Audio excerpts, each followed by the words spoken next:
요즘 우리의 주변들을 살펴보면 감기에 걸리신 분들이 많음을 보게 되어집니다.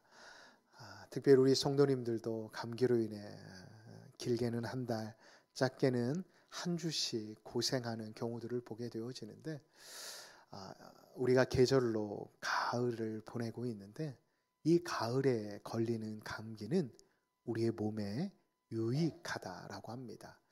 저도 그 이유가 무엇인지 궁금해서 함께 살펴보니 우리 신체적 그 기능들이 가을이 되면 겨울을 준비하기 위해 에너지들을 이렇게 축적한다라고 합니다. 뿐만 아니라 천고마비의 계절이기 때문에 우리 인간들은 보통 들로, 산으로, 바다로 나아가 자연의 아름다움을 볼 뿐만 아니라 또한 그곳에 가서 맛있는 음식들을 많이 접하다 보니 몸이 비대해질 수밖에 없다고 합니다.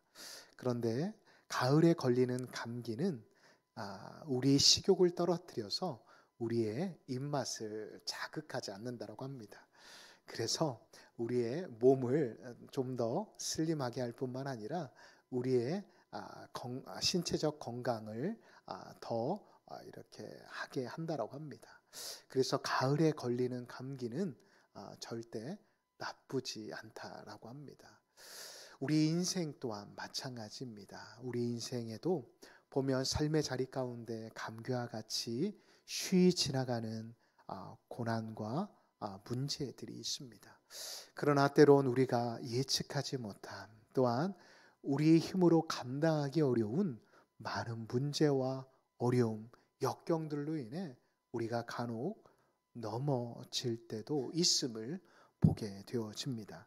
그런데 우리가 말씀을 통해 또한 우리의 인생의 경험들을 통해 살펴보면 우리 인생 가운데 찾아오는 모든 문제와 어려움과 역경들은 결코 우리를 힘들게 하는 것에 그치지 않고 우리를 좀 더 성숙하게, 우리를 좀 더 건강하게 만든다라는 것을 우리는 알 수가 있습니다.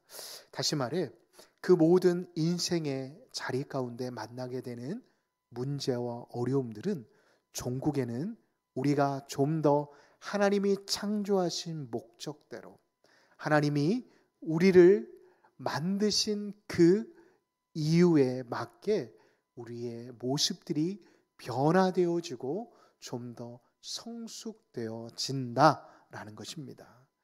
오늘의 본문의 말씀을 보면 데살로니가 교회, 그 교회에서 열심히 신앙생활을 하고 있는 교인들을 위한 편지임을 알 수가 있습니다. 오늘 본문인 데살로니가 후서는 앞선 데살로니가 전서를 쓴 지 10개월에서 길게는 1년 정도의 시차가 있다라고 성경학자들은 말을 합니다. 그동안 사도 바울은 이 데살로니가 교인들에게 좋은 소식과 좋지 않은 소식을 듣게 되었습니다. 좋은 소식은 무엇이었냐면 데살로니가 전서를 쓸 때와 같이 이 데살로니가 교인들이 믿음과 사랑과 소망 안에서 더욱더 굳건히 서게 되어진다라는 소식을 듣게 되었던 것입니다. 자, 그렇다면 좋지 않은 소식은 무엇일까요? 데살로니가 전서를 통해 사도 바울이 이 데살로니가 교인들에게 종말에 겪게 되어질 그리스도인의 고난과 또한 예수 그리스도의 재림에 대해 기록하였는데 그것을 잘못 해석한, 잘못 이해한 데살로니가 교인들 그리고 거짓 선지자들의 유혹에 의해 적지 않은 데살로니가 교인들이 자신의 삶의 자리를 내려놓고 교회로 또한 자신만의 공간으로 숨어 들어가 세상과 벽을 쌓고 살아가는 모습을 듣게 되었습니다. 그리하여 안타까운 마음에 사도 바울은 이 데살로니가 교인들을 향해 다시금 사랑의 마음으로 교훈하고 있는 말씀이 바로 데살로니가 후서의 말씀입니다. 자, 그렇다면 데살로니가 교회는 어떠한 교회일까요? 사도행전 17장을 보면 사도 바울은 2차 전도 여행을 하고 있었습니다. 특별히 2차 전도 여행 가운데 기억에 남는 도시가 있었는데 바로 마게도냐의 수도인 데살로니가였습니다. 이 데살로니가에 겨우 3주밖에 거하지 않았는데 3주 동안에 예수님의 복음을 듣고 많은 사람들이 구원받았음을 우리는 성경을 통해 알 수가 있습니다. 얼마나 많은 사람들이 회개하고 또한 회심하였는지 유대인들이 그 모습에 불만을 가지고 이 전도 여행을 하고 있었던 바울과 실라와 디모데와 누가를 핍박하기 시작하였습니다. 그 핍박이 얼마나 심했는지 밤에 이 네 사람이 도망할 정도였습니다. 그렇게 3주밖에 있지 않았지만 그리스도의 복음을 들었던 많은 데살로니가 사람들이 교회를 세우고 하나님의 나라를 그들 삶의 자리 가운데 실현해 가도록 노력하였습니다. 얼마나 그 모습이 아름답게 전파되었는지 사도 바울 교회도 그리고 예루살렘 교회 안에도 믿음과 사랑과 하나님의 나라에 대한 소망의 풍성함에 대한 이야기들이 들려지게 되었습니다. 그런데 앞서 말씀드린 대로 이 데살로니가 교회 안에 잘못된 종말에 대한 이해, 거짓 선지자들의 또한 들어옴에 의해 교회가 둘로 갈라지게 되어질 위기 가운데 있게 되었던 것입니다. 그래 사도 바울은 기도하며 오늘 1장의 말씀을 통해 그렇다면 이 사도 바울이 그렇게 자랑할 만한 데살로니가 교인들이 좀 더 하나님이 부르심에 합당한 모습으로 어떻게 하면 살아갈 수 있을까 고민하며 오늘의 말씀을 기록하게 되었던 것입니다. 사랑하는 성도 여러분, 어떻게 하면 우리 역시도 하나님의 부르신 목적, 하나님이 우리 한 사람 한 사람을 우리의 각자의 삶의 자리인 가정과 직장과 교회 가운데 그 부르심에 합당한 모습으로 살아갈 수 있게 되어질까요? 제가 예전에도 말씀드렸는데 소요리 문답 제1항 1문제에 보면 이렇게 기록이 되었습니다. 인생, 사람의 제일 되는 목적이 무엇이냐라고 말입니다. 자, 여러분들이 생각하는 인생, 우리 인간이 가져야 할 가장 큰 인생의 목적은 무엇이라고 생각하십니까? 세상 사람들이 말하는 잘 먹고 잘 사는 것, 후회 없는 인생을 살아가는 것, 그것이 인생의 목적이요 목표라고 생각하고 계십니까? 소요리 문답에서는 인생의 제일 되는 목적에 대해 하나님의 영광이 되어지는 삶이 되는 것이다 라고 고백하고 있습니다. 그래야 오늘 본문 12절에도 보면 이렇게 기록이 되어 있습니다. 너희 가운데에서 영광을 받으시고 너희도 그 안에서 영광을 받게 하려 하심이라 라고 말입니다. 사랑하는 성도 여러분, 저는 오늘의 본문의 말씀 짧지만 전체 1장의 말씀을 포함하여 우리 광남교회 성도들 역시도 이제 하반기를 향해 어떻게 보면 9월, 10월, 11월, 12월 짧은 이 4달의 기간이라도 하나님이 저와 여러분들을 부르신 목적 가운데 합당한 삶을 살아갈 수 있을지에 대해 함께 살펴보며 은혜 나누도록 하겠습니다. 전반기에 고전주의 작곡가 하면 바흐를 빼놓을 수가 없습니다. 이 바흐는 그 당시에 유명한 오르간리스트이자 또한 작곡가입니다. 그로 인해 수많은 성가곡과 또한 교향곡과 협주곡을 작곡하였습니다. 그리하여 그는 당대에 많은 영향력을 끼쳤던 사람이었습니다. 우리가 잘 알고 있는 여러 교향곡들이 있는데 그는 그의 교향곡과 협주곡을 쓰면서 항상 악보의 말미에 세 글자를 적었다라고 합니다. SDG라는 글자입니다. 이 글자는 어떠한 의미를 가지고 있을까요? 이 글자는 하나의 문장을 요약한 것인데 솔리데오 글로리아라는 의미를 가지고 있습니다. 오직 하나님께만 영광이라는 의미입니다. 왜 이 바흐는 이러한 글자를 그의 악보 마지막에 기록하고 있는 것일까요? 그는 하나님의 도우심으로 매 작품이 완성되어지고자 하는 마음이 있었을 뿐만 아니라 그렇게 완성되어진 작품들이 하나님께만 영광이 되기를 원하는 간절한 마음이 있었기 때문이었습니다. 그런데 여러분, 그의 인생을 한번 생각해 볼까요? 그의 인생이 많은 사람으로부터 존경받고 또한 인정받는 만큼 그의 삶이 순탄하였을까요? 그의 전기를 살펴보면 그의 인생이 결코 순탄하지 않았음을 우리는 알 수가 있습니다. 그는 10세 이전에 그의 부모님을 다 잃게 되었습니다. 그리고 두 번의 결혼을 하였는데 첫 번째 부인은 13년 되던 해에 병으로 먼저 하늘나라로 보내게 되었습니다.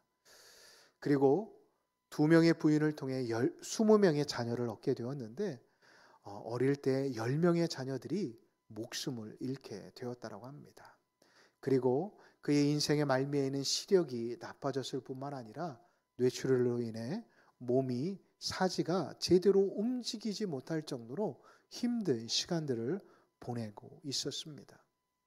그래야 많은 사람들이 그럼에도 불구하고 작품 활동을 게을리지 않는 바흐의 모습을 보고 그의 삶의 목적에 대해 물어보았습니다. 바흐 씨, 당신은 지금 이렇게 열심히 작곡과 또한 많은 사람들에게 음악으로 영감을 주는 이유가 무엇입니까? 라고 말입니다. 그러자 그는 그의 악보의 말미에 기록하였던 그 의미대로 여러분, 저는 하나님의 영광을 위해 살아가기 위해 지금도 노력하고 있습니다 라고 말을 하였다고 합니다. 사랑하는 성도 여러분, 여러분들은 지금 하나님의 영광을 돌리는 삶을 살아가고 있습니까? 아니면 바쁜 일상에 파묻혀 그냥 어쩔 수 없이 배고프니까 밥 먹고 잠이 오니까 누워 잠을 청하고 계시진 않으십니까? 오늘 사도 바울은 하나님께 영광을 돌리는 사람의 삶의 모습에 대해 두 가지로 고백하고 있습니다. 첫 번째로는 감사하는 삶을 살라라고 말하고 있습니다. 오늘 본문은 아니지만 동일한 본문선상에 있는 3절과 4절에 세 가지의 감사를 사도 바울은 하고 있습니다. 3절에는 첫 번째로는 믿음이 더욱 자라고 각기 사랑함이 풍성함에 대해 감사하고 있습니다. 그리고 4절에서는 환난을 인내와 믿음으로 견딘 것에 대해 감사하고 있음을 고백하고 있습니다. 이 감사는 10달 아니면 1년 전에 쓴 데살로니가 전서 1장 3절의 말씀과 동일한 말씀입니다. 복음이 전해지면서 데살로니가 교인들에게 전해진 세 가지의 선물, 믿음, 소망, 사랑이 데살로니가 교인 가운데 계속해서 뿌리 내리고 그것들이 적용되어져 그들의 삶의 자리가 풍성해짐에 대해 사도 바울은 감사하고 있었던 것입니다. 이 시간 우리의 모습을 돌아보았으면 좋겠습니다. 사랑하는 광남의 가족 여러분, 여러분들은 예수님을 믿고 또한 예수님의 첫사랑을 발견한 이후부터 지금까지 여러분들의 신앙의 모습, 믿음, 소망, 사랑의 모습이 성장해 있으시고 풍성해져 있으십니까? 이 시간 한번 여러분들의 모습을 돌아보십시오.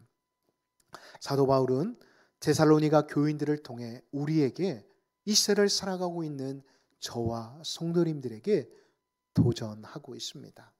여러분들이 복음을 들음으로 인해 여러분들의 신앙생활 안에 믿음과 소망과 사랑이 풍성해져 있으십니까? 라고 말입니다. 자라나지 못한 믿음의 모습은 어떠한 모습일까요? 성경에 보면 복음서에 기록되어 있는 12제자들의 모습이 아닐까 생각이 되어집니다. 여러분, 제자들은 예수님과 함께 다닐 때만큼은 그들은 누구보다도 믿음이 강한 사람이었습니다. 그리고 예수님을 믿는 그 믿음에 대한 자긍심과 자부심이 대단하였던 사람입니다. 왜요? 예수님과 함께하면 못할 일이 없었기 때문이었습니다.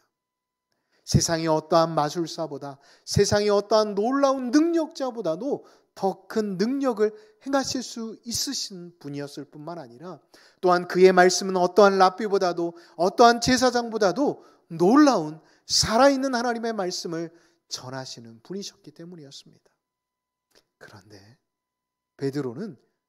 베드로와 그의 제자들은 예수님이 있을 때와 없을 때가 천지차이였습니다. 예수님이 없을 때를 생각해 보십시오. 변화산에 예수님이 올라가실 때와 또한 그들이 예수님이 없을 때 배를 타고 디바랴 호수, 갈릴리 바다를 건널 때의 모습을 생각해 보십시오. 두려움에, 걱정에, 염려에 사로잡힌 모습들이 기록되어 있지 않습니까? 그것이 바로 믿음이 자라나지 못한 모습입니다. 자, 그렇다면 믿음이 자라난 모습, 믿음이 풍성한 자의 삶의 모습은 어떠한 모습일까요? 예수님이 믿음을 칭찬한 성경에 유명한 두 사람이 있습니다. 그 사람들은 이방인들이었습니다. 바로 백부장이었고 수로보니게 여인이었습니다. 이 두 사람은 예수님이 어찌 보면 냉대하게 또한 창피를 주셨음에도 불구하고 그들은 예수님을 믿는 믿음, 예수님을 한 번도 본 것이 아니었습니다. 예수님을 가까이 한 사람도 아니었습니다.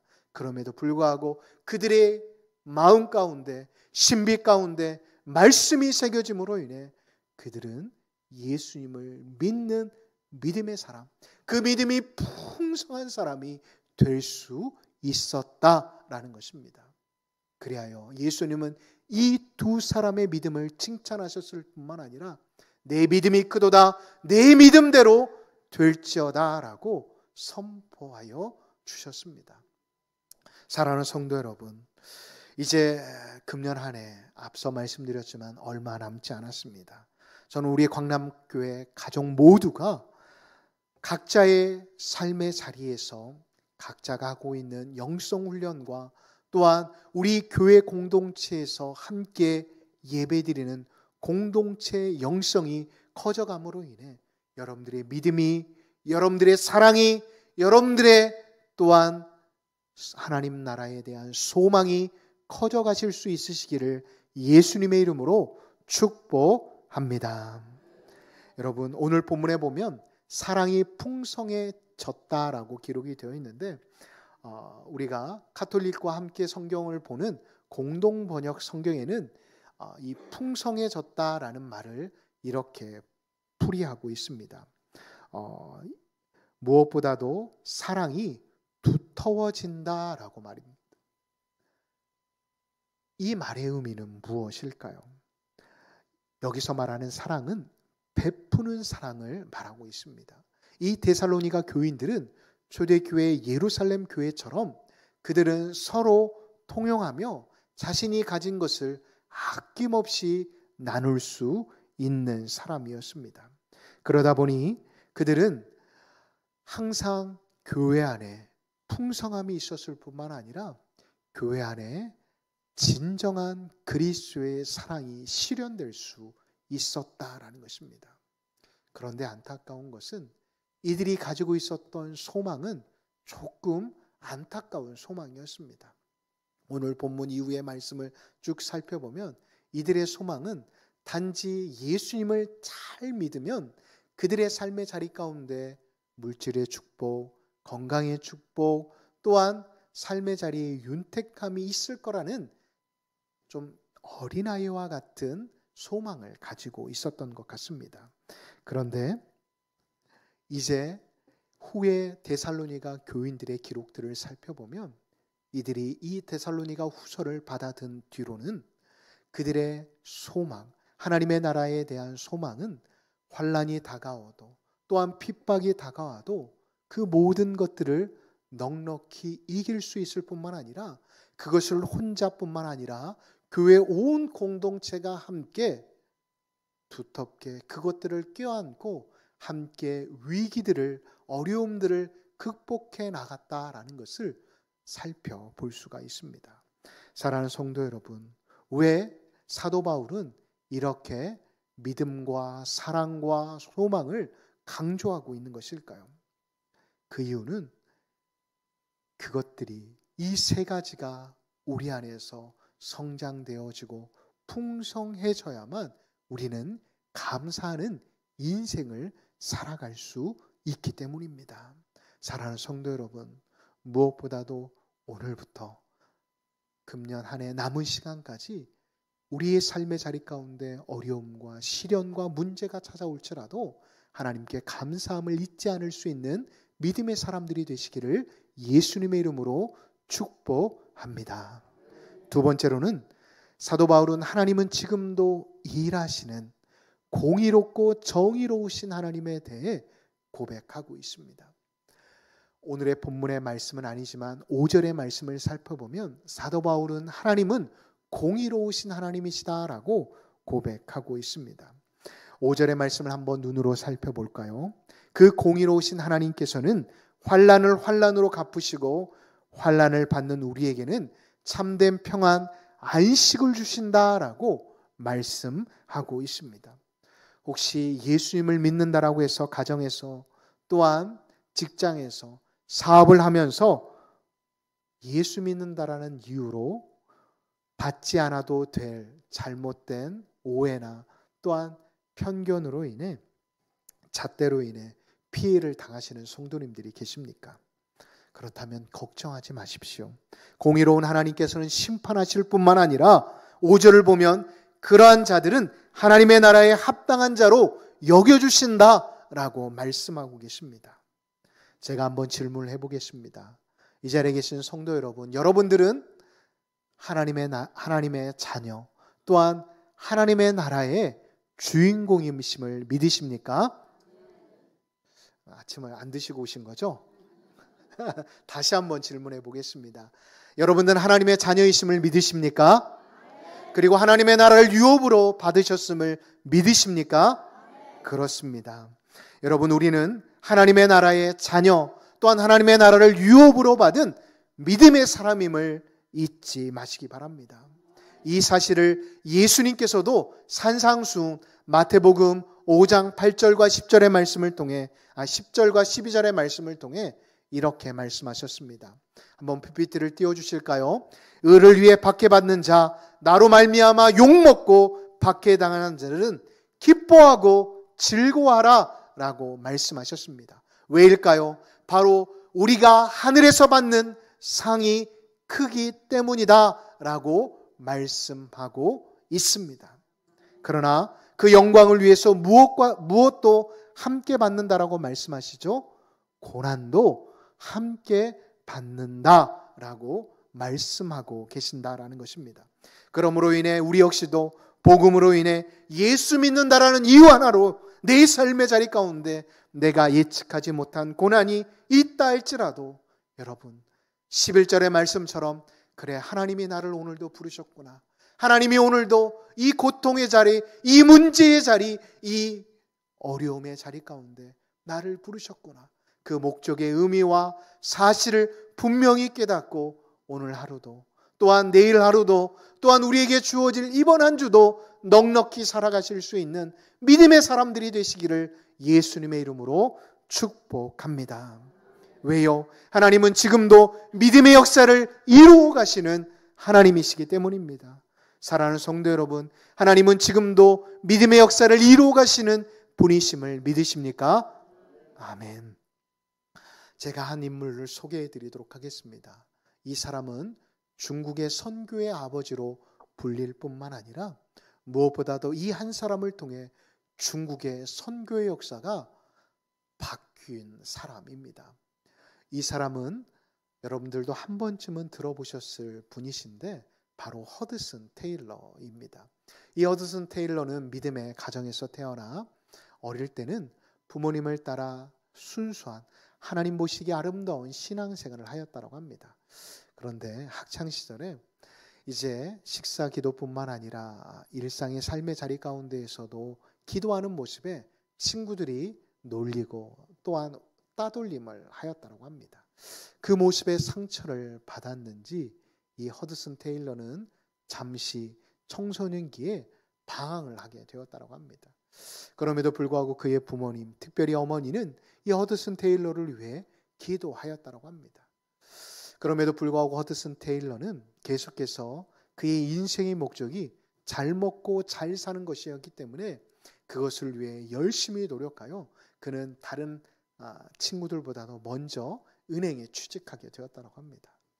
은행에 취직하여서 자신의 인생의 목표를 향해 열심히 달려가고 있었는데 어느 날 눈이 보이지 않는 것입니다. 시력이 더 이상 예전과 같지 않게 되었습니다. 그래서 은행에서 잘리고 실업자가 되었습니다. 그렇게 한순간에 그는 잘 나갔던 그가 인생의 나락으로 떨어지게 되자 실망하여 자신만의 공간에 틀어박혀 살아가게 되었습니다. 하루 이틀 시간이 지나면서 그의 부모님이 어느 날 그와 함께 신앙적인 대화를 하게 되었다고 합니다. 이런저런 신앙 이야기를 하면서 그가 5살 때 하나님 앞에 기도했던 한 가지의 사실이 떠오르게 되었다고 합니다. 어렸지만 5살에 그는 중국 선교사로 가겠다라고 하는 그 다짐이 떠올랐던 것입니다. 그래서 그는 다시금 의대에 진학하여 의학을 공부하였다고 합니다. 그렇게 의학을 공부하고 또한 중국어를 공부한 다음 21살의 나이에 다시금 중국의 선교사로 가게 되었다고 합니다. 그런데 중국의 선교사로 갔는데 중국에 파송되어진 많은 선교사들이 대도시인 상하이를 비롯한 외국인들이 살기에 편한 도시에 살고 있는 모습을 보게 되었습니다. 그런데 그 도시보다 지금 그 넓은 중국 내륙에는 예수님에 대해 복음에 대해 알지 못하고 듣지 못하는 사람들이 너무나도 많다라는 것을 깨닫게 되었습니다. 그래서 많은 선교사님들에게 함께 내륙으로 가서 복음을 전하다라고 이야기하였다고 합니다. 그러자 선교사님들은 하나같이 이렇게 말하였다고 합니다. 내륙으로 들어가려고 한다면 많은 물질이 필요할 뿐만 아니라 우리의 건강이 좋아야 합니다. 또한 선교사님도 아시다시피 우리는 가족들이 있지 않습니까? 이 중국, 이 좋은 도시에 있음에도 불구하고 풍토병으로 아이들이 수시로 죽게 되어지는데 저희들은 내륙으로 갈 수 없습니다라는 이야기를 듣게 되었다고 합니다. 그러자 허드슨 테일러는 유명한 말을 남겼다고 합니다.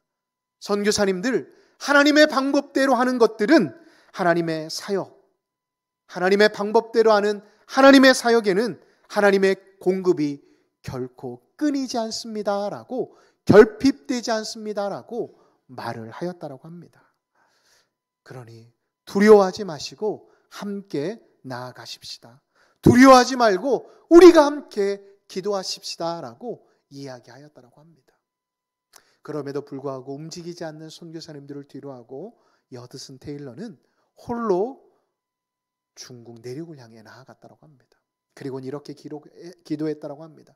하나님, 동역자를 세워주십시오. 그래서 1881년 70명의 동역자를 위해 기도하였더니 정말 70명의 동역자들이 중국 내륙으로 파송되었다고 합니다. 그리고 1886년에는 하나님이 이 100명의 선교사님들을 보내달라고 하였더니 102명의 선교사님들을 보내주었다고 합니다. 이렇게 조금씩 중국 곳곳에 하나님의 사람들이 세워지게 되었다고 합니다. 그렇게 하나님 앞에서 멋진 인생을 살아갔던 허드슨 테일러는 그의 인생의 말미에 많은 사람들이 그의 사역에 대해 이렇게 칭찬했다고 합니다. 허드슨 테일러 선교사님, 당신을 통해 무려 125개의 학교가 세워졌고 당신을 통해 무려 중국에 4,000명의 선교사님들이 세워졌고 당신이 복음을 전한 사람이 중국 사람들이 무려 18,000명이 회심하고 결단하게 되었습니다라고 이야기하였다고 합니다. 그 말을 들을 때마다 허슨 테일러는 이렇게 고백하였다고 합니다. 주님이 다 하셨습니다. 주님의 하신 일을 저는 맡아 그 부르심에 순종했을 뿐입니다 라고 고백하였다고 합니다. 사랑하는 광남의 가족 여러분, 하나님께서는 저와 여러분들을 허드슨 테일러와 같이, 바울과 같이 하나님의 복음을 전하는 비저너리로 부르셨음을 믿으십니까? 아닌 것 같네요. 그죠? 아직도 주저주저하고 계시는 분들이 계시죠. 물론 저 역시도 복음 전하는 것에 대해 부끄러움을 많이 느낍니다. 저도 제일 싫었던 게 어릴 때 가족들과 함께 이렇게 군산에 보면 제일 사람들이 많이 모이는 것이 군산 역전이었거든요. 시장도 가까이 있었고 또한 역이 있었기 때문에 그 붐비는 곳에 친구라도 만나면 얼마나 부끄러워요. 그런데 진짜 거기서 전도지 엄마 아빠랑 같이 나눌 때 얼마나 부끄러웠는지 모릅니다. 그런데 그것들을 제가 되돌아보서 보면 하나님이 저를 훈련시키시는 하나의 과정이었다. 저는 부목사 사역을 하면서 노방전도를 나갈 때 저는 부끄럽지가 않았어요. 왜냐하면 그때 훈련이 되었던 것 같습니다. 여러분, 지금도 하나님은 여러분들을 비저너리로 부르시고 계십니다. 어떠한 비저너리로 말입니까? 지금도 하나님에 대해 부정하고 있고 하나님의 말씀을 듣지 못한 사람들에게 복음을 전할 수 있는 비저너리 말입니다. 내가 이런 일을, 다시 말해 내가 위대한 일을 했다고 자랑하는 자가 아닌 나 같은 사람을 부르신 그 하나님의 부르심에 합당하게 쓰임받았다라고 고백할 수 있는 비저너리 말입니다. 사랑하는 성도 여러분, 지금도 하나님은 여러분들을, 저를 부르시고 계심을 잊지 마시기 바랍니다. 자, 그렇다면 하나님이 나를 부르셨다라고 하는데 그 부르심의 이유는 무엇일까요?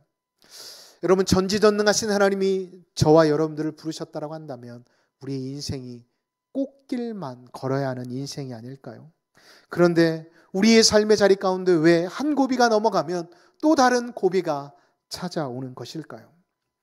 여러분, 오늘 사도 바울은 데살로니가 교인들을 향해 이렇게 말합니다.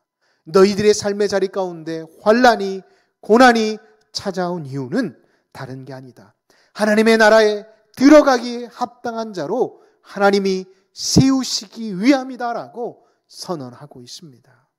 자, 그렇다면 하나님이 나를 부르셨는데 어떻게 하면 내 삶의 자리 가운데 믿음의 역사를 드러낼 수 있는, 하나님의 역사를 드러내는 자로 살아갈 수 있을까요? 그것은 저도 딱 이렇게 결론을 내릴 수는 없는 것 같습니다. 왜냐하면 각자의 처한 상황과 또한 환경이 다 다르기 때문입니다. 그런데 그것들을 깨달을 수 있는 기회가 있다라고 저는 여러분들에게 말씀드리고 싶습니다. 이번 주 금요일부터 주일까지 이어지는 네 분의 목사님을 통해 들려주시는 귀한 말씀이 다시금 여러분들이 하나님의 부르신 그 목적에 합당한 자로 살아가기에 부족함이 없도록 여러분들을 인도하지 않을까 생각해 봅니다. 사랑하는 성도 여러분, 이 자리 가운데 바쁜 분주한 일상이 있다라고 생각이 되어집니다. 또 그날따라 몸의 컨디션이 좋지 않아 나오기에 불편한 분들도 분명히 계실 것입니다. 그런데 그러한 사단의 속삭임과 또한 주는 두려움에 속지 마시기 바랍니다. 저는 무엇보다도 여러분들이 먼저 8시가 예배가 시작하면 7시 반 전부터 나오셔서 기도로 준비하시기 바랍니다. 내가 받을 은혜를 기대하며 하나님 앞에 나오게 되어진다라고 한다면 하나님은 여러분들에게 하나님의 첫사랑을 회복해 하여 주실 뿐만 아니라 여러분들의 삶의 자리인 그 자리에서 어떻게 하면 부르심 받은 자로서의 삶을 살아가게 될지에 대해 가르쳐 주실 줄 믿습니다. 그리하여 나에게 허락하신 첫사랑을 온전히 회복하여 나의 삶의 자리 가운데에서 진정한 크리스찬 라이프를 살아갈 수 있는 복된 믿음의 사람들이 되시기를 예수님의 이름으로 축복합니다. 합니다.